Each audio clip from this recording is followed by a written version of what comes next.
Desde os primórdios da humanidade, o homem se relaciona com a natureza de forma íntima, utilizando seus recursos para criar abrigo.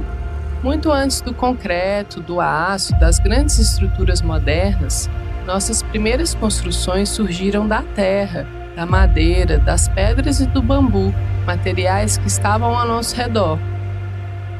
As antigas civilizações dominavam essas técnicas construtivas ancestrais.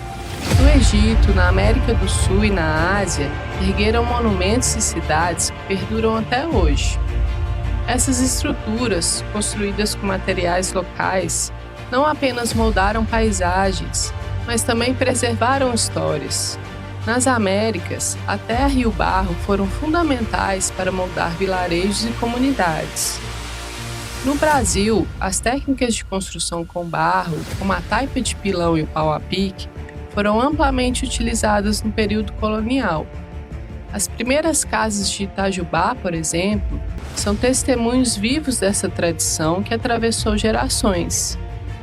Essa maneira de construir ia além da simples edificação de moradias. A construção sempre esteve ligada à cultura local, respeitando o meio ambiente e criando um elo entre as pessoas e os recursos naturais. Muito mais do que levantar paredes, era uma forma de integrar as comunidades, gerando laços sociais e fortalecendo tradições. Hoje, em um mundo onde as mudanças climáticas nos forçam a repensar o futuro, a bioconstrução ressurge não apenas como uma solução ecológica, mas como um caminho de volta às nossas raízes. Utilizando materiais naturais e renováveis, essa técnica construtiva mostra que é possível criar ambientes sustentáveis sem abrir mão da identidade cultural.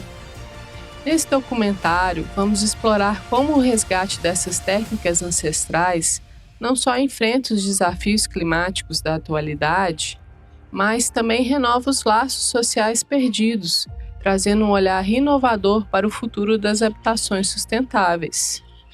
Bioconstruir é mais do que construir casas, é levantar histórias, memórias e um futuro mais harmonioso com a natureza.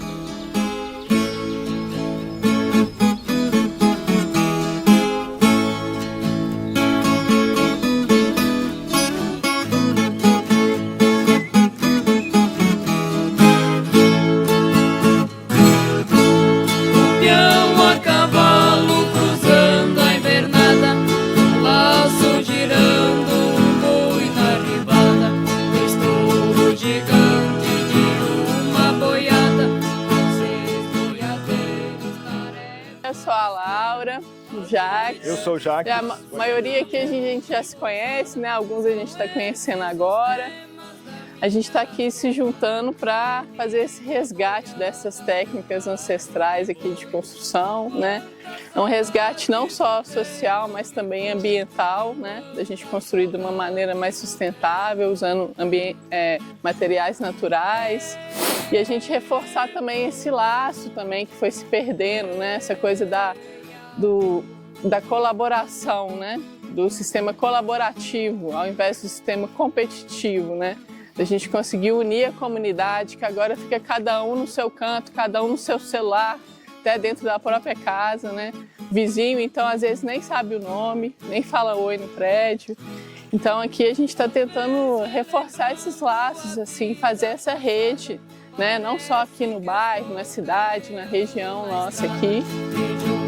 Puxando a carreta pesada, abrindo dois socos na terra molhada, a marcha dos bois muito bem refinada, fornece o compasso pra minha toada, minha boiada, meu carro de boi, quanta saudade do tempo que foi, quanta saudade do tempo que foi. Então a casa que a gente morava, lá onde a gente nasceu, lá era de pau a pique. Aí tinha 4 quartos, tinha sala, cozinha. Aí a minha mãe falava assim, vamos modificar a casa. Falei, o que você vai fazer, mamãe? A gente vai mudar as paredes. Aí, como ela já aprendeu com o pai dela, né? Porque o pai dela também fazia tudo isso. Aí ela falava, vou tirar essa parede daqui, a gente vai desmanchar e vai fazer de novo, no outro lugar. Então a minha mãe mudava, tirava as paredes. Enquanto meu pai estava na roça, eu, minha mãe, minha irmã e meu irmão, a gente arrancava a parede, tirava, fazia no outro lugar. E, não, a minha mãe punha lá os pau, a gente fincava e amarrava, tudo caprichado. Depois a gente barrava, rebocava, né, com a terra, tudo amassado. Aí depois a gente pintava. Quem chegasse lá, olhava, falava que era uma casa chique, de tijolo, mas não era, era tudo de pau a pique. Então eu aprendi com meu avô, com a minha mãe, com meu pai, então a gente fazia tudo isso. Então essas coisas de pau a pique não pode acabar. Isso aí a gente tem que passar de geração em geração, né? E com muito orgulho, olha lá a minha netinha lá, ó. Aquela ali é a minha netinha lá, tá lá aprendendo.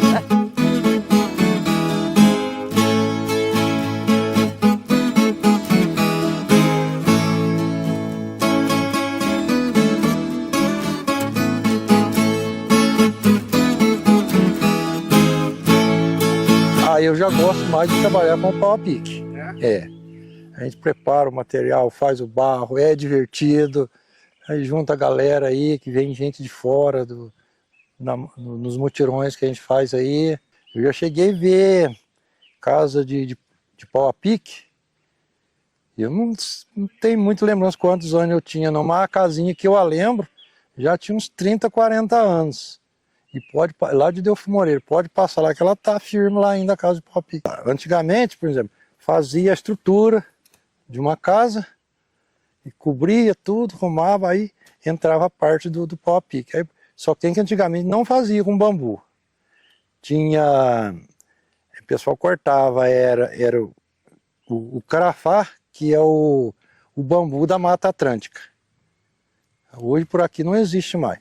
E não se usava arame também para amarrar o bambu, era tudo amarrado, era o cipó de São João. Vocês nem sabem o que é o cipó. Sabe, era o cipó de São João.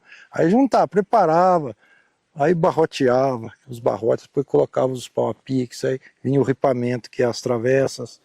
Aí na sexta-feira o pessoal começava a preparar a terra, igual eu fiz naquele monte de terra que está lá. Preparava a terra e no sábado aí fervia no barreado. Aí juntava, mas era só o pessoal do bairro. Só o pessoal do bairro. O pessoal trabalhava em comunidade na época. Juntava 80, 100 pessoas. E recebia alguma coisa para trabalhar? Não, era tudo voluntário. Era o gitório. Um ajudava, depois sabia que na hora que fosse construir a sua... Por exemplo, fazia a minha. Aí o outro ali, o vizinho ia fazer, marcava o dia, era juntar, não precisava nem convidar. Barreado de fulano de tal, o bairro ia tudo em peso. Todos barreados, a turma gostava de... Porque a gente brincava muito na fazer o barreado, né? Era um cara de fora e um de dentro. A gente pegava as massas de barro e jogava, o outro jogava de lá, a gente encontrava, né? A gente alisava. E tinha muita brincadeira, né? Se desse bobeira, passava alguém na rua, vinha aqui para ver, quando via, tá comendo uma pelota de barro no meio da camisa, no meio da cabeça. E as construções eram assim, inclusive as madeiras, naquela época, não existia esse negócio de motosserra, né? Era uma serra, um homem em cima e outro embaixo, entendeu? Então serrava assim, ó. Era uma serra bem grandona. Assim. Isso, uma serra bem grandona. E serrava, e as madeiras a gente mesmo que preparava, todas elas. Essas daí o papai que preparou. Essas aqui o papai que preparou, no machado. O esteio, né, Esteio. das casas, era tudo feito no machado. Ela No machado. E como é que passava esse conhecimento? Como é que adquiria esse conhecimento? Das famílias dos pedreiros, é que a gente, né, eles é que traziam dos antepassados deles. Os pedreiros, que a gente chamava na época, os pedreiros, nem era carpinteiro, né? Ele trabalhava de pedreiro, carpinteiro, tudo. Então a gente, sempre que ia fazer uma casa, a gente chamava esse pessoal, essa pessoa que dividia os quartos, essas coisas. Aí os detalhes, assim, a gente ajudava, porque a gente vivia ali junto, né? Então a gente ajudava. Mas sempre tinha um pedreiro mais experiente nesse tipo de serviço. Marcava no chão e a gente aí ia levantando os esteios, né, primeiro. Colocava os esteios em todos os cantos que ia, no meio, tudo. E depois começava a trançar os bambus, as madeiras, colocava as vigas, tudo em cima, ali é tudo viga. Tudo madeira próxima. É. Que era? Vinha de algum lugar ou daqui mesmo? Daqui mesmo.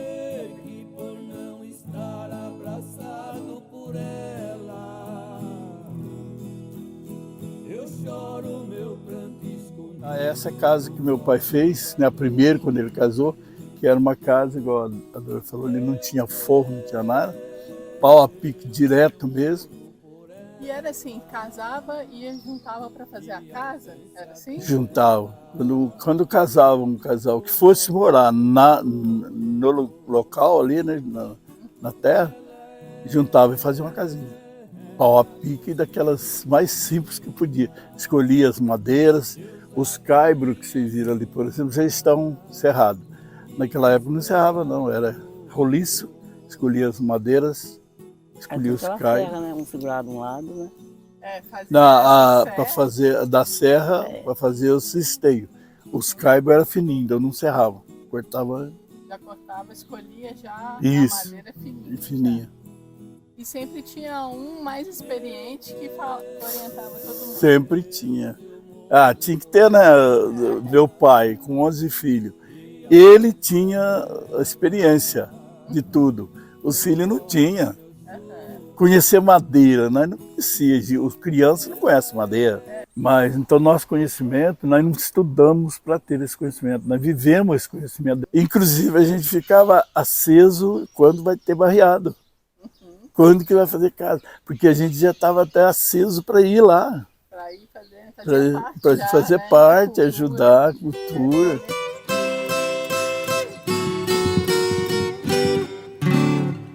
Antigamente nem em sonho existia tantas pontes sobre os rios, nem asfalto nas estradas. E aí a gente já queria mudar, sair do centro urbano e ter uma vida mais tranquila para uma cidade menor. E aí a gente resolveu vir aqui para Itajubá, para o sul de Minas, né? Que é uma região muito gostosa, de muita montanha, um clima agradável. E aí a gente decidiu vir, largamos tudo lá e decidimos vir para cá. Aí chegando aqui a gente já queria morar num sítio, na região rural, né? E aí fomos pesquisar e encontramos aqui esse lugar maravilhoso, ficamos apaixonados já da primeira vez que a gente veio aqui. Nessas montanhas maravilhosas, na Serra da Mantiqueira. E aí já chegamos aqui, já começamos a fazer as obras, né? E aí a gente começou a fazer obras de maneira convencional, né? Que a gente já estava acostumado. Mas aí depois, morando aqui, já era com a mão de obra local, já começamos a usar alguns elementos de madeira que a gente tinha aqui mesmo. E aí, com isso, a gente começou a estudar um pouco, sabe, na internet, conhecer pessoas e ver outras maneiras de usar mais os elementos locais, os elementos naturais. E aí foi aí que a gente descobriu a bioconstrução, né? E começamos a estudar, fazer curso, comprar livro, né? Se interessar bastante pelo tema. E fomos conhecendo pessoas, né? Aqui mesmo no bairro a gente tem o Carlão, tem o Espiridião, que são pessoas mais antigas que já fizeram isso, né? Que era a forma convencional antigamente de se fazer, né? O pau a pique, a construção com barro, usar a madeira, usar o bambu, usar os elementos locais. A gente tem o intuito também de ter menos desperdício, né? E menor impacto. Porque a construção civil ela causa muito impacto no ambiente, né? A produção do cimento, a extração de areia e brita, né? A própria produção do tijolo, né? Com queima de madeira, né? Então tem um impacto muito grande já na produção dos materiais, né? E depois tem muito desperdício, que é um outro impacto que também é muito grande na construção civil, chega a 30% de desperdício no Brasil. né? Então a gente tem essa visão de ser mais sustentável, né? E a bioconstrução é o caminho para a sustentabilidade na construção civil.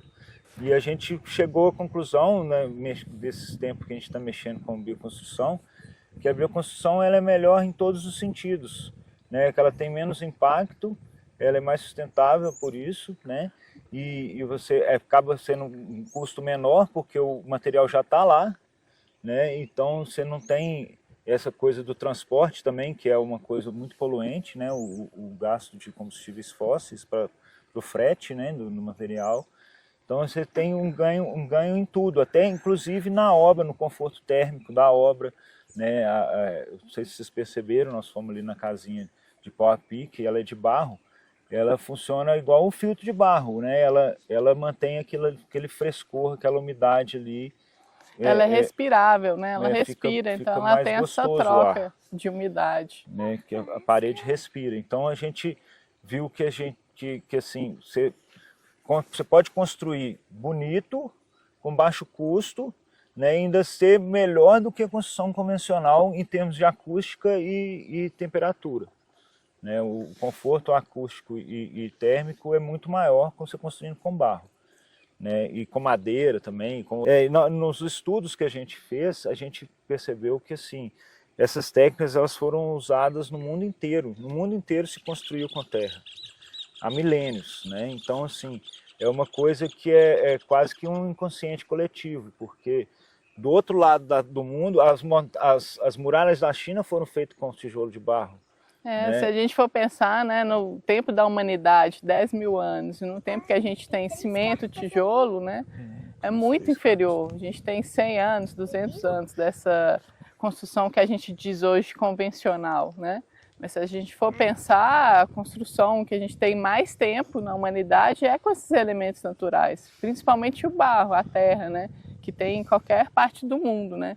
Alguns lugares vão usar técnicas diferentes, vão usar outros elementos, bambu, madeira, né? Enfim. Mas a terra ela está presente em todos os lugares, né? Em todas as civilizações. Tem muito preconceito, né? Que não é feio, é coisa de pobre, né? Não tem qualidade. E a gente está tentando quebrar isso, fazendo as obras, né, com terra, a gente está tentando quebrar isso porque você tem, no final das contas, é o contrário, fica muito melhor, você pode fazer a forma que você quiser, né, uma questão do acabamento. Na questão do barro, se a parede for mais curva, ela é até melhor, porque fica esteticamente vai ficar melhor e estruturalmente também, porque você não tendo quina viva, você vai ter uma estrutura muito mais forte. Menos trinca, né? Menos trincas, menos espaço para ter algum problema na estrutura. E tem esses elementos novos que a gente vai trazendo, né? As garrafas, né? Uma tinta colorida, coisas que não eram muito usadas, porque às vezes as pessoas nem sabiam que podiam fazer isso, né? E aí hoje em dia a gente consegue trazer esses elementos novos, fazer essa junção, né? Estética, você pode colocar cores, você pode colocar garrafas, né, outros e umas elementos. Coisas até para facilitar a obra. E essa interação social também é muito legal, porque a gente tem todas as idades, né? A gente tem uma interação desde idosos que podem fazer a massa, fazer o barreado, até as crianças. E acaba virando uma festa, né? O dia do barreado, então, né? Que aí tem o almoço. Esse impacto também de trazer mais as pessoas, a convivência social, né? E muda muito. Da pessoa está participando, ela está fazendo com a mão dela, ela sente que aquilo ali pertence a ela e ela pertence àquilo ali, né? Então dá um certo orgulho, né? A pessoa falar, não, eu ajudei a construir. Uma autonomia, né? Essa parede aqui, esse pedacinho foi eu que fiz. E essa questão da terra também tem até um simbolismo, uma questão até física, que é o aterramento que a gente faz, né?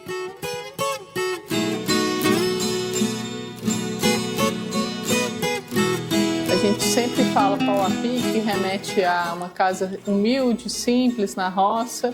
E, na verdade, eram todas as casas feitas dessa maneira, né? Que era uma casa de alto padrão do coronel da cidade, né? E foi feita toda com materiais naturais, madeira de lei, que está aí até hoje, 150 anos. Tem caruncho comendo e ela continua aí.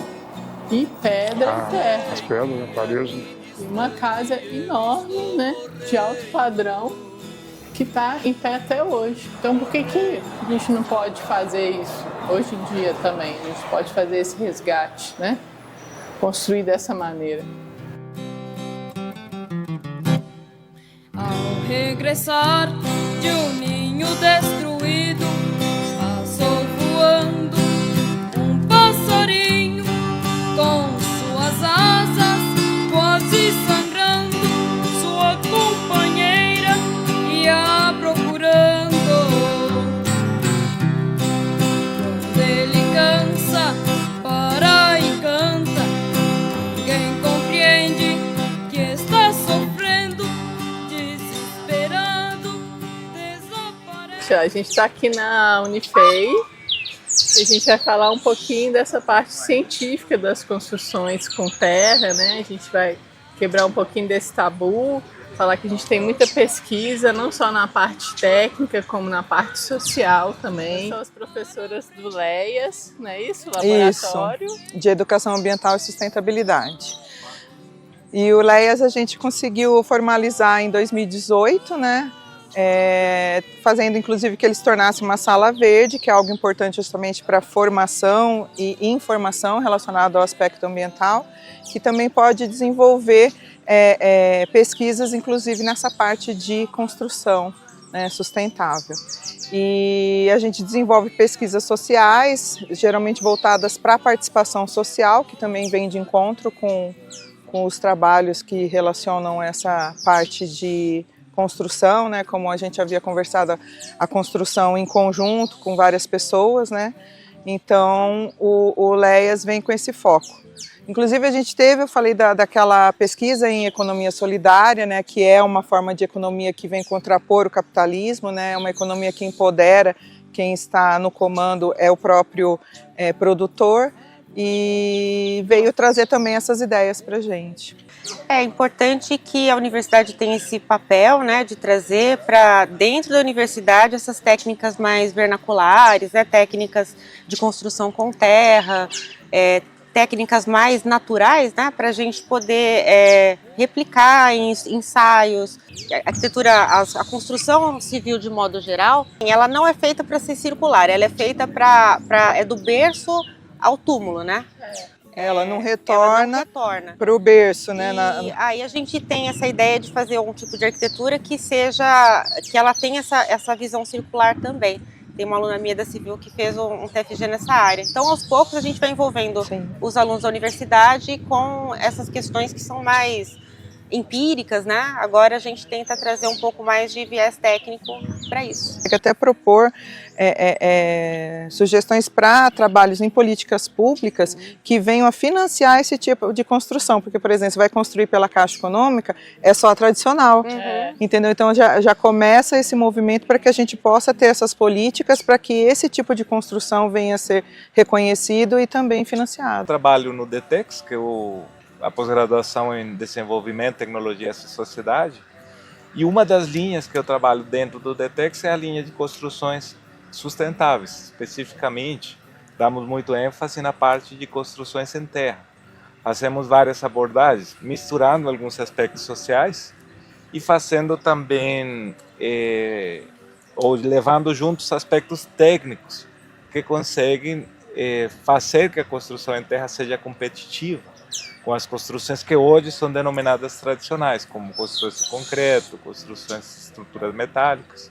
E a ideia do programa me interessou muito por essa possibilidade de trabalhar esse material que pouca gente trabalha. Quer deixar de alguma maneira registrado todos esses aspectos técnicos, que a gente sabe que existe uma normativa a ser seguida, mas que na prática isso não acontece. Então, além desse resgate de técnica, que já é muito antigo e foi meio que deixado de lado, o nosso programa é o DTEX, então a gente discute tanto tecnologia, sociedade e desenvolvimento, então a gente também traz o âmbito cultural e social da coisa. A gente tem no meio da discussão aí questões como que não só essa construção convencional tomou espaço de uma construção mais sustentável e cultural, como esse resgate tem sido direcionado muito mais para a alta classe e não para a população que precisa, ou a população que tem direito de... não é o direito, mas a população que tem acesso mais facilitado nesse tipo de construção e acaba optando pela convencional, que muitas vezes acaba sendo muito mais caro. Então, além desses termos, além desses fatores técnicos da minha pesquisa, a gente deve fazer uma analogia de como implementar isso nas construções de interesse social, que é uma forma que a gente vê de entrar ao acesso realmente da população. Nos vem essas perguntas, né, de acessibilidade do material, qualidade construtiva, e então a gente entende que, além de acessível, a construção em terra ela tem algumas qualidades que a gente precisa evidenciar, tanto cientificamente, mas de uma forma social, através de convívio, instruções, e eu acho que o caminho da pesquisa ela vai seguindo por esse lado. Então, a gente parte de um resgate dessas técnicas ancestrais e entender elas como uma tecnologia social, né? Que ela está numa configuração que não é essa da lógica construtiva. Ela é uma alternativa, mas ela também precisa de uma fundamentação para ser inserida como uma tecnologia. Parte da pesquisa acontece dentro do laboratório e a gente acha importante esse passo, e a universidade é fundamental nesse aspecto, porque a partir na construção de terra a gente tem muito a experiência tátil. As pessoas que trabalham com esse tipo de construção é muito sensitiva, assim, tem que estar nessa textura, tem alguns testes que se fazem em campo que não são os mesmos testes laboratoriais. Então, com os testes com os ensaios que a gente pratica em laboratório, a gente consegue pegar duas terras distintas e classificá-las de maneira a saber como tratar, a quantidade de areia que você coloca, a quantidade de água exata, para que as duas terras de origens distintas possam ter um bloco ou um tipo de construção com as mesmas características. Aqui a gente também fez na disciplina alguns estudos de adobe, né, para a gente fabricar tijolos de adobe com solos aqui da região. Esse tipo de solo aqui, e com algumas adições, né? Adição com borra de café, com soro de leite, fez também um pouco ali que tem um bagaço de cana-de-açúcar, né? Tudo isso para ver se aumenta a resistência do tijolo. Os ensaios que a gente realizou aqui, né, que a gente realiza no laboratório, são ensaios de consistência, né, do solo, para ver se ele é mais mole, mais rígido, né? Fizemos testes de granometria também, né, para a gente ver quais são os grãos de solo, né, qual é a distribuição granométrica do solo. Ensaios também de massa específica, né, peso específico do solo, mais ou menos quanto a densidade do que a gente consegue colocar no solo, né, quando a gente vai compactar ele, né, então qual a resistência que ele consegue adquirir. A gente consegue comparar assim, se você tem alguma adição ou não. Então a gente pode fazer o estudo com o mesmo solo com adições, né? Como eu disse, adição de bagaço, de cana, com a borra de café, adição com soro, a gente consegue fazer depois um estudo para ver a eficácia ou não dessas adições, né? A gente faz ensaio de compressão, né, para ver quanto que o solo está aguentando de pressão nele. E aí a gente compara o que seria sem adição nenhuma com o outro com adição. As cores indicam assim, por exemplo, o mais vermelho é mais a oxidação de ferro, né? Então ele dá uma cor mais avermelhada. Os outros mais claros é o intemperismo mesmo, que seria lavado, né, por ação de chuva, vento, ele tira esses metais mais pesados, né? Ferro, essas coisas, que aí ele dá uma coloração mais clara. Certo, ano passado a gente teve a maior chuva, certo, em intensidade do Brasil. Esse ano tivemos problema lá no Rio Grande do Sul e estamos vendo o seguinte, olha, não é só um grupo de pessoas que está querendo incomodar, como muitas vezes foram vistos ambientalistas, é uma realidade que está trazendo o quê? Perdas econômicas, que é o que a maioria gosta de ver. Estamos perdendo bilhões, certo? Em dinheiro ali.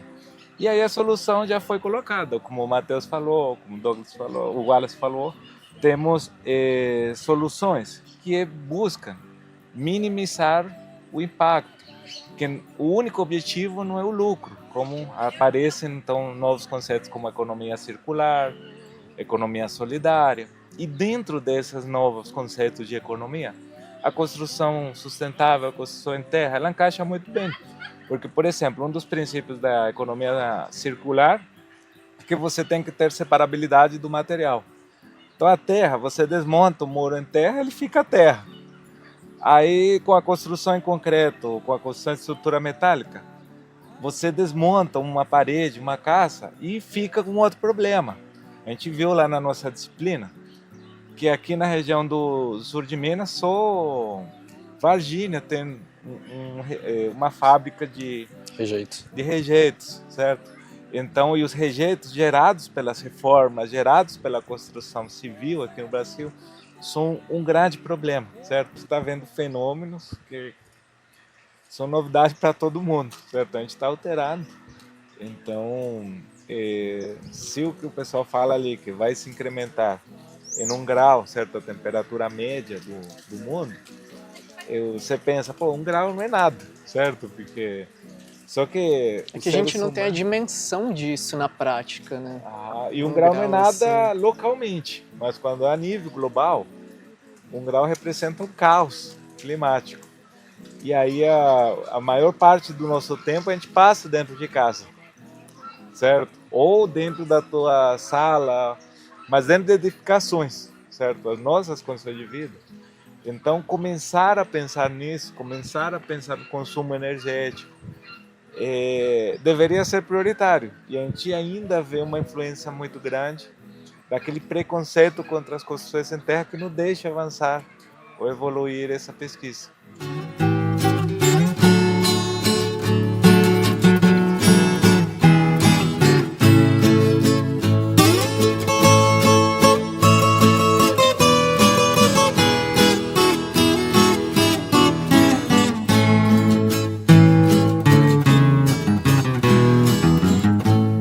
Em 2014 eu terminei o mestrado na Unifei e aí eu fui para o Círculo Vivencial Terra Viva, que é o fundador é o Davi, ele foi idealizador do Círculo, né?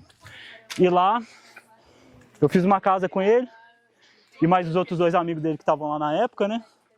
É um lugar de permacultura, né? Integração, a gente fez uma casa com teto verde. E aí eu percebi que isso para mim era uma tecnologia assim que eu nunca tinha visto antes. Então eu fiquei encantado, né? Porque eu nunca tinha olhado dessa forma para a terra, né? E aí isso me deu um outro propósito, assim.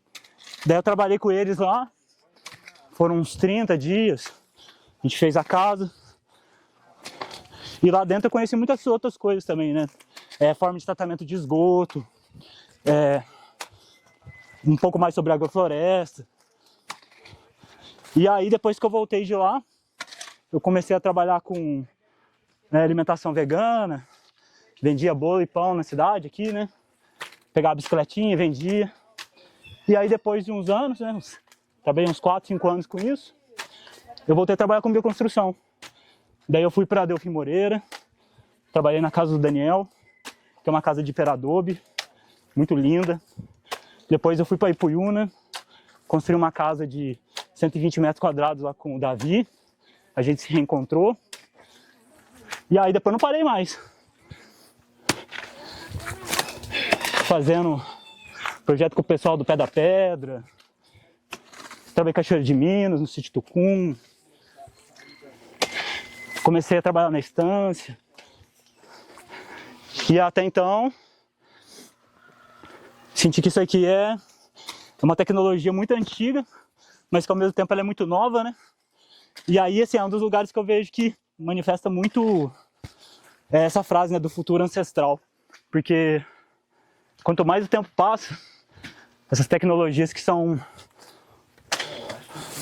que são assim, realmente eficazes, elas duram o tempo, né? Não é só a estrutura, né? Essa ideia de você usar um material simples mesmo, né? Natural. E aí, desde 2014 eu tenho estudado permacultura, né? Que é sobre isso. É sobre como que os recursos se mantêm no espaço, né? Daí, por exemplo, em cada lugar que eu vou é um material diferente para trabalhar, uma condição diferente. Então a ideia é essa, necessitar o mínimo de insumo externo.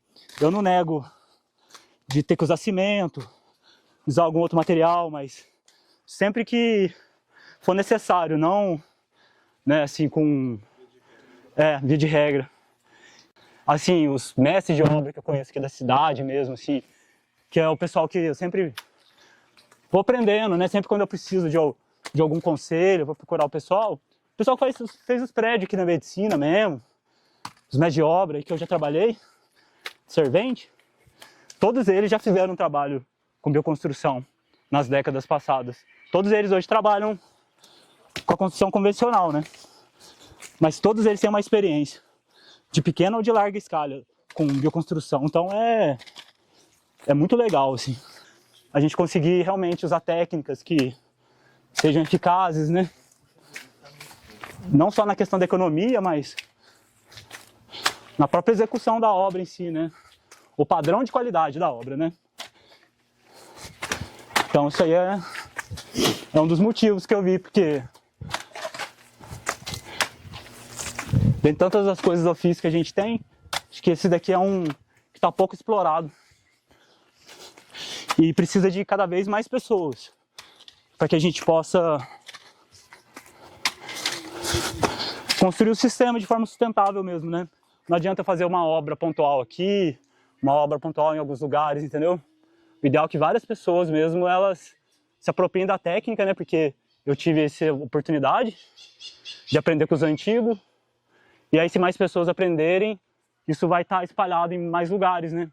Isso já significa numa redução de impacto. Então, isso meio que ficou um dos meus papéis, assim, que eu fico feliz, assim, vejo o sentido de cumprir o meu ofício mesmo. Aqui no caso, o sítio tinha muitas garrafas.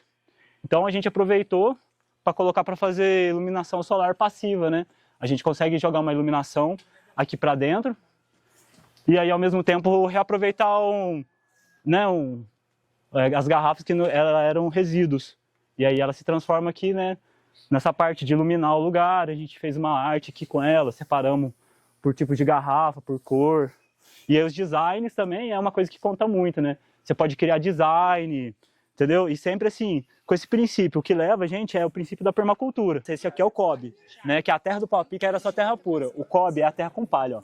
Então quando você pega ela com o escapim, você consegue, ó, pegar ela, você vai transformar, ó, tá vendo? Você consegue ir moldando ela, entendeu? Então quando você consegue passar ela em outras partes, outras da estrutura, entendeu? Então isso aqui tudo ele já junta. Daí, por exemplo, isso aqui já vai juntar com outra massa, entendeu?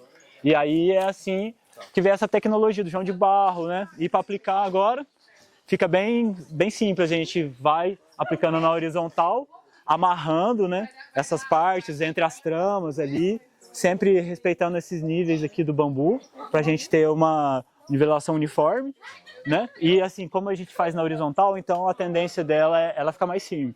Se você fizer de baixo para cima de uma vez, ela vai pesar e vai abrir. Então o ideal é que a gente ande com ela na horizontal, preencha a primeira forma, a primeira faixa, deixa ela bem estável, no final você vai ver que vai ter um ar. Então, por exemplo, lá em cima você vai fazer assim, ó, você vai tirar esse ar e vai enrolando a massa, e aí depois a gente vem com a segunda e vamos subindo, beleza? Batendo de um lado e do outro. Pode ser do lado de outro, sim. Dá pra fazer só de um lado. Alguns trechos a gente vai fazer essas partes maiores, que é aqui, ó, vem aqui comigo, nesse parte aqui, ó, tem umas partes que são maiores, tem um espaço maior. Então aqui junta duas pessoas, bate, isso. Mas, por exemplo, aqui nesses cantos aqui, ó, é importante tirar o ar. Então você vem, coloca ela aqui no canto, isso, porque ela precisa amarrar no canto, entendeu? Tá vendo? Ela tem que pegar toda essa estrutura aqui, tá vendo? E aí, tá vendo?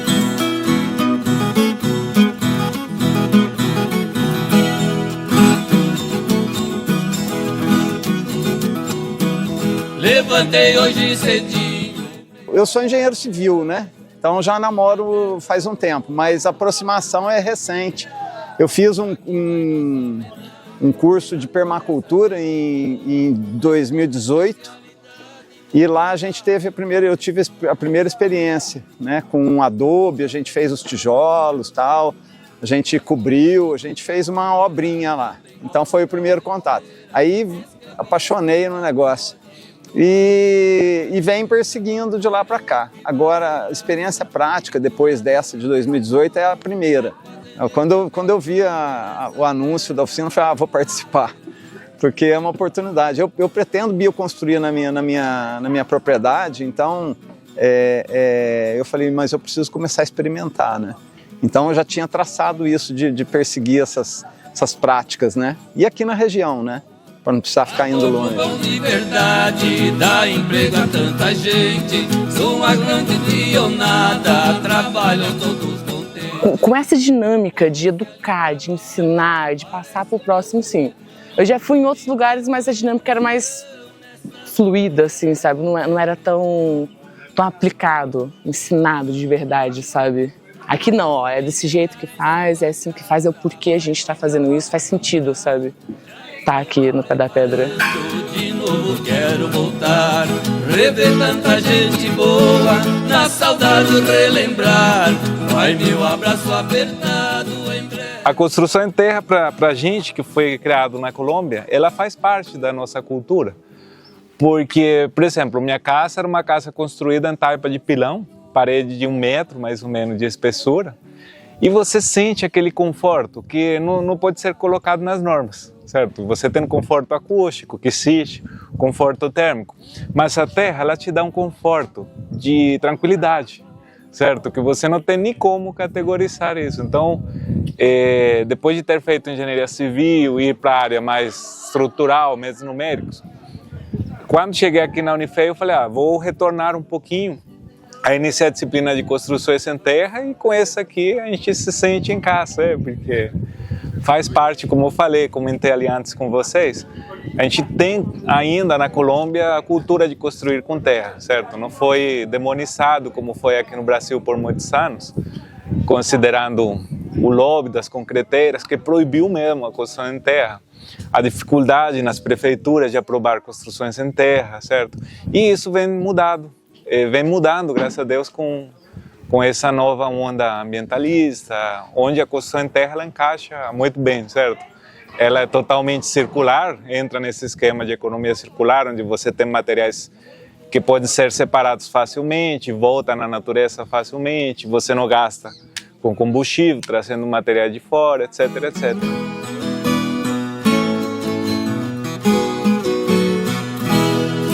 Foi às 4 horas da manhã, meu cachorro de guarda. Eu sou a Morgane, eu venho da França, eu sou voluntariada aqui no Pé da Pedra. É a primeira vez que eu estou aqui, que eu descubro a bioconstrução aqui com o povo da Pé da Pedra.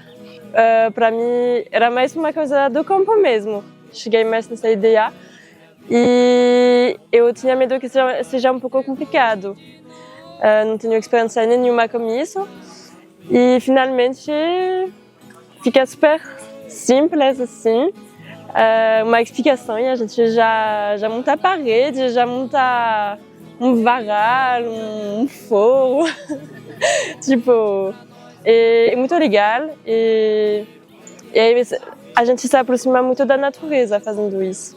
Eu vim já na primeira oficina que teve, a primeiríssima oficina, que foi para construir aquela casinha ali. E eu vim interessada em fazer coisas manuais, colocar a mão na terra, tá aqui em contato com esse espaço lindo, né, que eles têm, tá, né, no meio das montanhas aqui em Itajubá, e foi mais nesse interesse, assim, né, não foi num interesse realmente de bioconstrução, de engenharia civil, foi uma coisa mais entrar em contato mesmo com a natureza, né? Entrar em contato com a terra. Mora lá do outro lado do rio. Então, a primeira vez que eu vim aqui foi ainda bem no final da segunda onda da pandemia, que a gente fez uma oficina de solo e percepção do ambiente. Então foi a primeira vez. Depois eu vim no mutirão, né, de pau a pique, da primeira construção.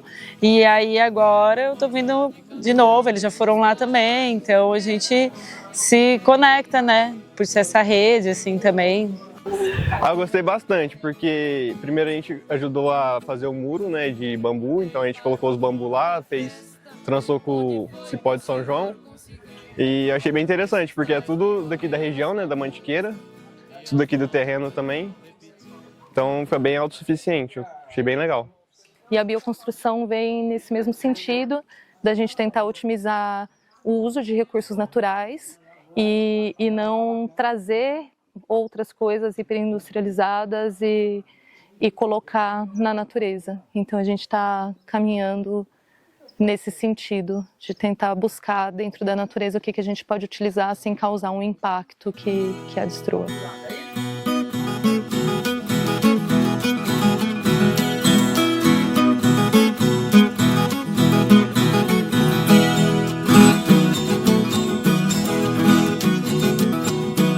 Levantei hoje cedinho, lembrei de Minas Gerais, da minha terra do ouro, dos meus amigos leais. Aqui vai nossa homenagem pra toda essa gente boa, mas com especialidade vou falar de uma pessoa. Gosto muito do catira, também gosto da rancheira. Escrevi esse pagode pro amigo Zé Cachoeira. Homem de fibra e raça, que do nada se fez tudo. É fazendeiro peitudo nessa terra brasileira.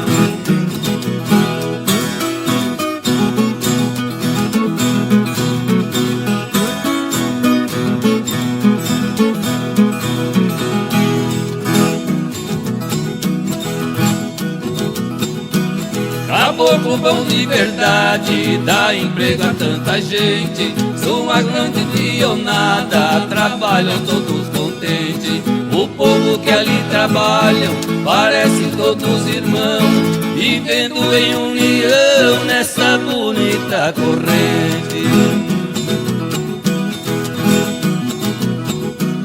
Quem chegar em sua casa vai logo mandando entrar. Já estou me preparando, de novo quero voltar.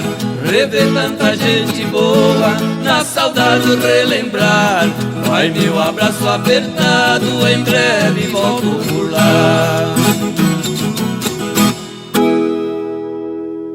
Agora falando um pouquinho de história e de ancestralidade, a Terra também, ela é, se a gente pensar, ela é a nossa maior ancestral. E a primeira forma, desde os primórdios, né, da pré-história, uma das primeiras coisas utilizadas para se expressar, né, é a Terra, né? Haja vista as inscrições rupestres, né, que estão aí até hoje. E aí a gente pensa, mas será que fixa? Será que não desbota? Olha as inscrições rupestres, eles nem usavam um aglutinante, fixador, tá aí até hoje, né? Então, antigamente, nem se existia o termo tintas naturais, porque todas as tintas eram naturais. E fazia parte do ofício dos pintores produzir a própria tinta. O resgate das antigas formas de se pintar como uma forma, né, de resgatar a ancestralidade como uma preocupação também com o meio ambiente, com a nossa saúde. Então é bem legal ver nessa oficina lotada de gente, é um sinal também do quanto as pessoas estão se preocupando cada vez mais. Isso é muito legal. Fim de baile, fim de noite, é começo de sofrer. E no peito uma saudade de quem teve um bem querer. Canta moçada que é de madrugada, canta moçada que é de madrugada. Redescobri recentemente, há uns 4 anos atrás, quando eu me deparei com um barranco numa terra amarela ouro, e aquilo lá fez meu coração vibrar muito. E eu estava fazendo um reboco para uma parede para receber uma pintura que eu ia fazer com tintas normais, que eu nem sabia que dava para fazer tinta de terra. E aí eu me deparei com aquela terra amarela, cheia de mica, cheia de brilho, e aí senti que era com aquilo que eu queria trabalhar. E a gente coletou aquela terra, fez aquele reboco para a parede e deixamos a parede bem lisinha. E a partir daí eu resolvi focar o meu trabalho, assim, o meu estudo, a minha experimentação nas tintas naturais. Então, assim, eu percebo assim, quando a gente tem essas vivências, essas oficinas de tinta de terra, o que é mais gratificante para mim é ver as pessoas mudarem o olhar em relação à terra, em relação aos produtos naturais e em relação à arte. Tudo isso é um composê de coisas que me fazem ter muita satisfação no meu trabalho, né? De ver que as pessoas vão olhar para um barranco de uma forma diferente, com outro olhar, né? Que vão pensar agora, antes de comprar uma tinta sintética, uma tinta artificial, né? Vão pensar, o que eu tenho em casa que pode ter um pigmento que eu posso transformar numa tinta, né? Principalmente com as crianças em casa. E em relação à arte também, que é uma coisa que eu trago muito nas vivências, da gente se reconectar com o nosso poder criativo e desapegar desses padrões e essas crenças que são tão limitantes, a gente acreditar que precisa ser uma coisa muito perfeita, que precisa ser reto, que precisa ser linear, né? Que precisa ser dentro da linha, e a gente poder expressar nossa criatividade de forma genuína, de forma livre, como essas artes que foram criadas aqui nas paredes, né? Ninguém projetou muito antes, né? E olha como ficou lindo.